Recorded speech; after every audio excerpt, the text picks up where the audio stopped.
Hello बच्चों, let's see this question and here this question से what is impeachment. Question आपसे पूछ रहा है कि इम्पीचमेंट होता क्या है।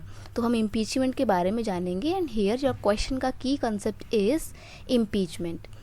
Impeachment is an official removal process of a government official who is at higher post in the system on the basis of unfull activity. देखिए, जो बड़े बड़े ऑफिसर होते हैं, जो बड़ी बड़ी पोस्ट में गवर्नमेंट ऑफिसर्स बैठे हुए होते हैं, जैसे कि president, prime minister, supreme court के जज, chief justice of India etcetera, ये बहुत बड़ी पोस्ट होती हैं. तो जब कोई व्यक्ति इन बड़ी बड़ी पोस्ट पर बैठा होता है और फिर भी वो किसी अनलॉफुल एक्टिविटी में इन्वॉल्व पाया जाता है, तो फिर उसको तो उसकी पोस्ट से हटाना पड़ेगा.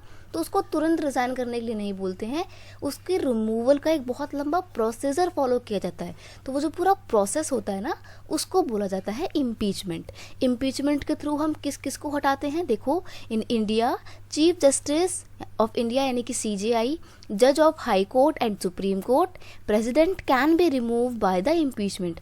सुप्रीम कोर्ट के जज को, हाई कोर्ट के जज को और राष्ट्रपति यानी कि प्रेसिडेंट को हम इम्पीचमेंट के थ्रू ही हटा सकते हैं. अदरवाइज उनको उनकी पोस्ट से हटाने का कोई और तरीका नहीं है. और आपको एक एडिशनल इन्फॉर्मेशन के तौर पर मैं बता दूं कि आज तक कभी भी इंडिया में किसी प्रेसिडेंट को इम्पीचमेंट के थ्रू हटाया नहीं गया है. सभी प्रेसिडेंट ने अपना टाइम पीरियड पूरा किया है, तभी उसके बाद वो अपनी पोस्ट से हटे हैं. I hope you understand it well. Best of luck.